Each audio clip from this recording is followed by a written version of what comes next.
সেটা বুঝতে পেরে থাকবে। আর যদি বা না বুঝতে থাকেন আমি বলে দিচ্ছি, আসলে হ্যাঁ আমাদের ফ্যামিলিতে একটা নতুন মেম্বার আসবে। আর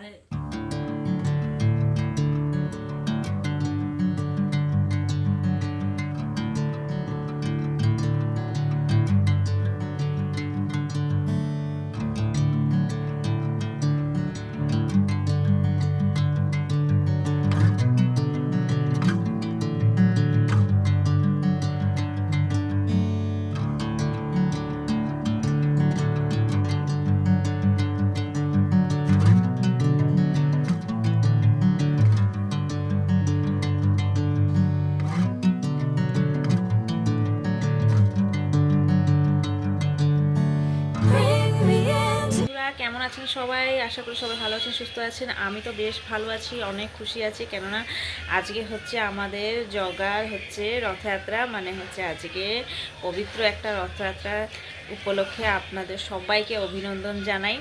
আর যেহেতু আমি পুরীতে আছি, তোমরা যে যে আমার ব্লগ প্রথম থেকে দেখছো সে অবশ্যই জানো আমি পুরীর সমস্ত কিছু ফেস্টিভ্যালের আমি ভিডিও শেয়ার করি। তো আশা করি এই যে আজকে শেয়ার করতে পারবো কি না, কিন্তু অবশ্যই শেয়ার করব। প্রভু শ্রী জগন্নাথ, বলরাম আর মা সুভদ্রা দেবী যখন রথে বিজয়বান হবে, কিছুটা ক্লিপ আপনাদের সঙ্গে শেয়ার করার চেষ্টা মন থেকে করতে চাইব। তো বন্ধুরা হচ্ছে ওয়েদারটা পুরো ঠান্ডা ওয়েদার আছে, কেননা আজ মহাপ্রভু হচ্ছে রথে উঠে মাসির বাড়ি যাবে, ঠান্ডায় ঠান্ডায় যাবে প্রভু। তো তাই জন্য হচ্ছে পুরো বৃষ্টি পুরো 4-5 দিন ধরে পুরো লেগেই আছে। আর বেসিক্যালি কালকে রাত থেকে তো প্রচুর জোরে জোরে বৃষ্টি হয়েছে। ভাবছি মানে কোনো বছরই এত বৃষ্টি হয়নি। রথের সময় হয়েছে হয়েছে বৃষ্টি হবে নি রথের সময়, এটা কোনো অসম্ভব কথা, কিন্তু এত বৃষ্টি একদমই হয়নি। তো তাই জন্য এখনই ঘরে বসে বসে এই যে টিভিতে দেখছি, বন্ধুরা টিভিতে দেখছি এখন প্রভু বলদেব হচ্ছে এখন বিজয়মান হবে রথে, মা সুভদ্রা আর সবার শেষে আমাদের জগন্নাথ দেব আসবে হেলে দুলে। উনি তো সব সময় দেরি করে, কেননা ভক্তরা ওনার জন্যই বেসিক্যালি অপেক্ষা করে থাকে। আর হচ্ছে তাই জন্য উনি আজকে যারা যারা অপেক্ষা করে থাকে আজকে সবার অপেক্ষার ফল আজকে মিলে যাবে, কেননা প্রভু নিজে মন্দির থেকে বাইরে আসছেন দর্শন দিতে। এরকম কোনো দিন ভাবা যায়? কোনো হিন্দু রিচুয়ালে কোনো ঠাকুর দেবা দেবীতা নেই যে কি মন্দির থেকে বাইরে এসে ভক্তদেরকে দর্শন দেয়, কিন্তু একই মাত্র আছে যে হচ্ছে আমাদের শ্রী জগন্নাথ, বলদেব এবং মা সুভদ্রা, সেই তিনজনই বছরে একবার বাইরে বের হয়, যেটা কি শুধু আমাদের হিন্দু জন্য না, আমাদের যত সব রেজুলেশন আছে, মুসলিম হোক খ্রিস্টিয়ান হোক যত সব জাতিদের লোক আছে সবাইকে প্রভু আজকে দর্শন দিবে। মন থেকে সবাই একবার বলবেন আমার ভিডিওটা দেখে শেষে কমেন্টে জয় জগন্নাথ। তো বন্ধুরা আজকে আপনাদেরকে পবিত্র দিনে একটা সুন্দর একটা কথা আপনাদের সঙ্গে শেয়ার করব, অবশ্যই শেয়ার করব। আমার ভিডিওটা লাস্ট অবধি দেখতে থাকো, কি কথা আছে আপনাদের সঙ্গে। তো আমি এতদিন ধরে বলিনি, কিন্তু আজকে ফাইনালি বলবো। তো বন্ধুরা সকালবেলা আজকে হচ্ছে ডেলি রুটিনটা আপনাদেরকে প্রথমে আমি দেখাই। রান্নার ঘরে চলে এসেছি, আমার উপর খাবার মানে ছোট রান্নাঘরে। আর এখানে দেখো সয়াবিন ভিজানো আছে, আমার বরই ভিজিয়ে দিয়েছে। আমি বললাম এত মানে এখন 9টা সবে বাজে, এখন কেন ভিজিয়েছো? না না ভিজিয়ে দিই। তা দেখো এখানে মটর আছে, কাঁচা ছোলা আছে, এটা দিয়ে একটা নিরামিষ তরকারি করব, ভাত করব, ডাল করব। আর রাত্রিবেলার ডিনারটা একটা জমজমাটি একটা খাবার হবে, কেননা আজকে যেহেতু বৃহস্পতিবার রথযাত্রা, আর কিছু একটা ভালো মতো না বানালে হয়। এমনিতে আজকে খিচুড়ি বানানোর কথা, তো খিচুড়ি তো বানাইনি, কিন্তু একটা ভালো জিনিস রাত্রিবেলা বানাবো বন্ধুরা। হচ্ছে ইন্দ্রদেবের একটা খুশি, মানে একটা খুশির একটা এই বর্ষাটা হচ্ছে। তো যাই হোক বন্ধুরা আমার সঙ্গে থাকো, ব্লগটা প্রথম থেকে শেষ অবধি দেখতে থাকো। আজকে গুড নিউজটা কি আপনাদেরকে সঙ্গে শেয়ার করব অবশ্যই। তো চলো কি রান্না বান্না করি।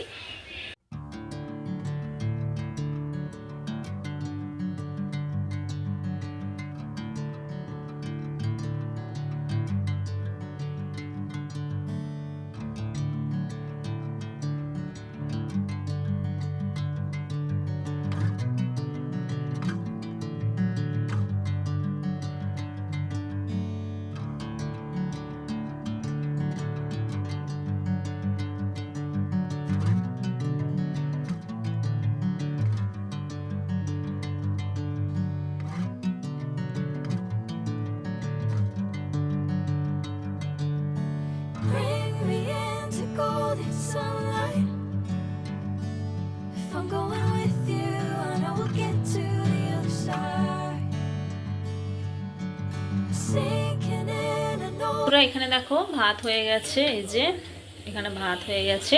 আর এখানে মটর আর যে ছোলাটাকে ভিজিয়েছিলাম আর হচ্ছে আলু দুটো দিয়ে সেদ্ধ করেছি। এটা হচ্ছে সব কিছু দিয়ে এই সয়াবিন দিয়ে করব।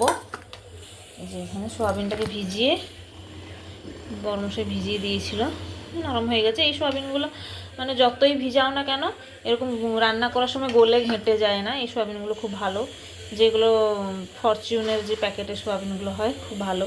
আর এখানে দেখো কুচি রসুন আর হচ্ছে একটা পেঁয়াজ, অর্ধেক টমেটো দিয়ে দিয়েছি, দুটো শুকনো লঙ্কা দিয়ে ফোড়ন দিয়ে সাদা মতন তরকারিটাকে করব। মসুর ডালটাকে হচ্ছে কড়াতে সিদ্ধ করব, এতটা সিদ্ধ করব না, একটু ঘন করে সিদ্ধ করব।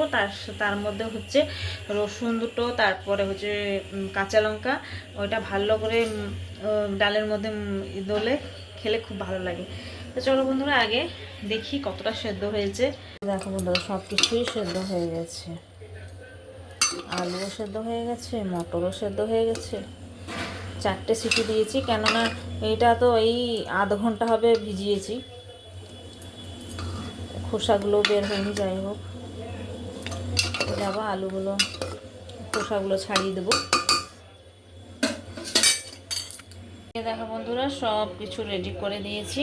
আর এখানে ডালটাকে ধুয়ে অল্প জল দিয়ে একটু নুন হলুদ দিয়ে দিয়েছি। এটাকে বেশি সেদ্ধ করব না, ঘন হলে কম সেদ্ধ থাকবেই। এটাকে নামিয়ে দিয়ে ভালো করে কাঁচা লঙ্কা, একটু সর্ষে তেল আর দুটো রসুন কোলা দিলে ভালো করে চটকিয়ে এটা খেলে খুব ভালো লাগে।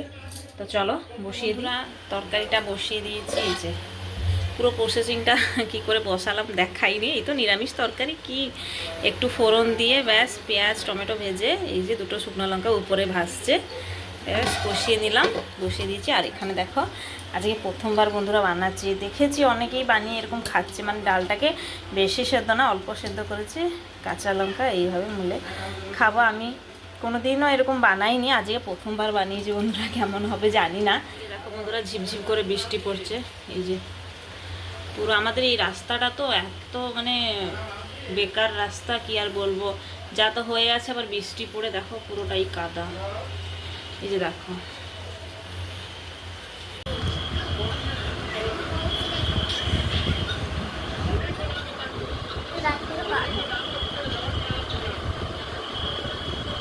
বন্ধুরা এখানে আমি সন্ধেবেলার দিকে চলে এসেছি, দেখো সন্ধে দিয়ে দিয়েছি। দুপুরে খাওয়া দাওয়ার পরে একটু রেস্ট তো নিয়ে আজকে সারাদিন বসে বসে রথযাত্রা ঠাকুরের দেখছিলাম। আর এখানে দেখো একটু বৃষ্টি কমেছে, তবুও ঝিপঝিপ করে ধুলোর মতন বৃষ্টি পড়ছে। এখনও কিন্তু রথ টানা আরম্ভ হয়নি, সব প্রিপারেশন হয়ে গেছে, এখন 6টা বাজতে যায়, এখনও রথ টানা আরম্ভ হয়নি। রাত্রিবেলার খাবারটা খুব জমজমাটি হয়েছে, রথের স্পেশাল, সেটা আপনাদেরকে দেখাবো। তাই সন্ধেবেলা হচ্ছে ওর বাবাকে নিয়ে এসেছিলো, একটু টুকিনাকি টিফিন করব, তারপরে হচ্ছে রাতের খাবার আয়োজনটা করব। তো কি করব সেটা আপনাদের সঙ্গে শেয়ার করব।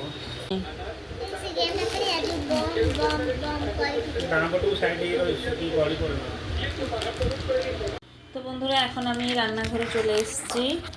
এই যে একটা ছোট প্যাকেট কফি, আমরা তো চা খাই, তো এটা নিয়ে এসেছিলাম 2 টাকা দামের, 5টা নিয়ে এসেছিলাম একবারে। তো এখানে হচ্ছে সকালের দুধ রাখা হয়েছে, একটু কফি করব আর একটু দুধ রেখে দেবো, রাত্রিবেলা আমি খাবো। আর এখানে দেখো কফিটা বানানোর জন্য চিনি একটু দিয়ে দিয়েছি। আপনাদেরকে সকালে যা যা রুটিন সেটা তো দেখিয়েছিলাম, কিন্তু আমি তো বিশেষ করে গান গাইতে পারি না, কিন্তু আপনাদের সঙ্গে একটা জগন্নাথ দেবের একটা খুব সুন্দর একটা ভজন, যেটা কি উড়িয়া, সেটা আপনাদের সঙ্গে আজকে শেয়ার করব। পবিত্র রথযাত্রা উপলক্ষে, যেটা কি প্রভু শ্রী জগন্নাথ দেবেরও কাছে এখন অবধি গানটা করা যায়। আর বেসিক্যালি আপনারা দেখতে পারবে যখন হচ্ছে জগন্নাথ দেবের সুনাবেশ হবে, আর হচ্ছে নীলাদ্রি বিজে যখন জগন্নাথ দেবের রসগোল্লা ভোগ খেয়ে মন্দিরের ভিতরে প্রবেশ করবে, তখন দেখবে সব পূজারী সব পান্ডার এই গানটা গাইবে, যেটা কি ওনার হচ্ছে একটা মুসলিম ভক্ত সালোবেগও গান করেছিল। রথে যে পৌঁছাতে পারেনি সে রথের পরের দিন পৌঁছেছে, আর জগন্নাথের রথ প্রত্যেক বছর ওখানটাই দাঁড়িয়ে যায়। তো আমি সেই ভক্ত সালোবেগের একটা লিখিত আছে এই বইতে একটা গান, সেটা হচ্ছে আমি গাইবো। জানি আমার কণ্ঠা তো এমনি ভালো না, কিন্তু গানটা গেয়ে আমি আপনাদেরকে শোনাবো, যেহেতু উড়িয়া গান সবার এটা পছন্দ, খুব গান সবাই জানে। স্টার্ট করে নীরশৈল প্রবল মর্ত বারণ মোয়ারত নলিনী বনকু কর দলন আহে নীরশৈল গজরাজ চিন্তা কলা খাই ঘোর জলনে চক্র পেশি গ্রহ নাসি উদ্ধারিল আপন আহে নীরশৈল ঘর বনে মৃগুণী কি পড়িথিলা কোষণ কেড়ে বড় বিপত্তিরু করিয়ছ তারণ আহে নীরশৈল। ভালো হয়েছে। তলে শুনি দ্রৌপদীর জড়ানা কোটি বস্ত্র দেই হেলে লজ্জা কল বারণ আহে নীরশৈল রাবণর ভাই ভিপি গলা শରଣ ଶରଣ ସମ୍ଭାଳି ତାକୁ ଲଙ୍କେ କଲ ରାଜନ ଆହେ নীরশৈল প্রহ্লাদ পিতা সে যে বড় দুষ্ট দারুণ স্তম্ভরু বাহারি তাকু বিদারিল তখন। আপনাদেরকে বলেছিলাম যে আমি হচ্ছে একটা গুড নিউজ দিব, আর গুড নিউজটা হচ্ছে আমি এখন অবধি আপনাদেরকে জানাইনি। কিছুটা আমি হিন্টস দিয়েছিলাম, আপনারা বুঝতে পারেননি। যে প্রথম ভিডিওটা আমি বলেছিলাম যে হচ্ছে অঙ্গনবাড়ি থেকে এতটা জিনিস পেয়েছি ততটা জিনিস পেয়েছি, আপনারা সেটা বুঝতে পারেনি। তো যাই হোক, এখন হচ্ছে টাইম চলে এসছে ওই কথাটা বলার। আর আপনার তো আমার ফ্যামিলি, আর ফ্যামিলিকে কতদিন লুকিয়ে রাখবো বলো কথাটা। আসলে হচ্ছে আমি অনলাইন থেকে আরও অনেক জিনিস অর্ডার দিয়েছি, কিন্তু মোস্ট ইম্পর্ট্যান্ট হচ্ছে আপনাদেরকে শুধু বলার জন্য এই জিনিসটা আপনাদেরকে দেখাচ্ছি। আমি জানি না আপনারা কতটা বুঝতে পারবে কি না। আমার তো একটা মেয়ে আছে, ওকে হচ্ছে এখন 7.5 বছর, মানে 8 বছর ওর হবে। তো এই ছোট ড্রেস দেখে বুঝতে পারছেন যে এটা কার হয়ে থাকবে, মানে কার জন্য এসে থাকবে সেটা বুঝতে পেরে থাকবে। আর যদি বা না বুঝতে থাকেন আমি বলে দিচ্ছি, আসলে হ্যাঁ, আমাদের ফ্যামিলিতে একটা নতুন মেম্বার আসবে। আর এখন হচ্ছে আমার হচ্ছে মানে আমারই আসবে, আর কারো না, আমারই আসবে। আর হচ্ছে নতুন মেম্বার হচ্ছে আসতে এখনো 2-3 মাস বাকি আছে, কেননা এখন হচ্ছে সবে আমার এখন 7 মাস চলছে। আর হচ্ছে আর 2টা মাস পরে ওই নতুন মেম্বার আসবে। জানি না জগন্নাথ আসবে কি সুভদ্রা আসবে, কিন্তু যে আসবে আমার জন্য সে অনেক বড়, আমার জন্য না, আমার ফ্যামিলির জন্য অনেক বড়। আর আমি চাই যে ভালোভাবে সুস্থ মতন আসুক, আর আপনাদের আশীর্বাদ ভালোবাসা, এমনিতে তো ঠাকুরের আশীর্বাদ আছে, আর আপনাদের আশীর্বাদও চাই। আর তাই জন্য আমি ভিডিও মানে রোজ দিতাম, এখন ইউটিউবে এতটা ভিডিও শেয়ার করতে পারছি না, শরীরটা ভালো ছিল না। তো এখন একটু একটু শরীরটা যখন ভালো আছে, কিছুটা ভিডিও আপনাদের সঙ্গে শেয়ার করছি, আগেও শেয়ার করব, প্রত্যেক দিনই দিব। তো এই কথাটা আপনাদেরকে বলিনি এতদিন ধরে, জানি না কীরকম বলবো। তারপরে ভাবলাম যে না, রথের সময় আপনাদেরকে জানাবো। তো ফাইনালি আজকে রথের সময় আপনাদেরকে জানালাম যে আসলে আমি দ্বিতীয়বার আবার মা হতে চলেছি। আর অনেক তাড়াতাড়ি আসবে মেম্বারটা, আর আপনারা দেখতে পাবে। তারপরে আপনারা একটাই কথা বলবো, আমাকে আশীর্বাদ করে যেরকম আমার সন্তানের যেন ভালোভাবে দুনিয়াতে আসুক, একটা হেলদি, একটা সুস্থ হয়ে যেন এই দুনিয়াতে আসুক।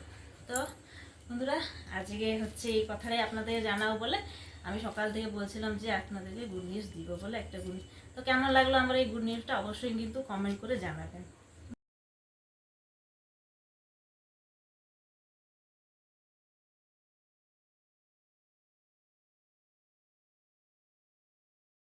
বন্ধুরা, এদিকে দেখো আমাদের রাত্রিবেলার খাবার প্রিপারেশন হচ্ছে। আজকে হচ্ছে বিউলির কলাই আর চাল সকালে মানে দিনের বেলা ভিজিয়ে রেখেছিলাম, ওইটাকে ভালো করে বেটে এখানে হচ্ছে সরু সরু চাটনি করা হচ্ছে। মরমশাই করছে, আমি একটু ভিডিও করছি। এই যে দোকানে যেরকম হয় সেরকমই করা হচ্ছে। দারুণ লাগে এরকম সরু চাকলির সঙ্গে মটর তরকারি, না হলে গুড়, না হলে একটু চিনি, এরকম সব জিনিস দিয়ে খেতে। আমি তো চিনি দিয়ে খাবো, আর এরা দুজনে, বাপ আর মেয়ে দুজনে তরকারি দিয়ে খাবে। তরকারিটাও আমি বানিয়েছি। আর এখানে দেখো অতগুলো করে এখানে রাখা আছে, পুরো গরম গরম। আর তার সাথে দেখো বন্ধুরা, সকালবেলা তো আমি সয়াবিন আলু মটর তরকারি করেছিলাম। এখানে শুধু মটর আর আলু ছোলা এটা ভিজানো হয়েছিল। এখানে এটা একটা মাখা মাখা তরকারি করেছে। তবে আজকে হচ্ছে আমাদের রাতের ডিনার হচ্ছে এইটা। বন্ধুরা, আজকের আমার এই ভিডিওটা কেমন লাগলো অবশ্যই কিন্তু কমেন্ট করে জানাবেন। আশা করি অবশ্যই আপনাদেরকে ভালো লাগবে। কালকে আবার একটা দারুণ একটা সুন্দর একটা ব্লগ নিয়ে আপনাদের সামনে হাজির হব। ততক্ষণ আপনারা সবাই ভালো থাকবেন। শুভরাত্রি, সবাইকে জয় জগন্নাথ।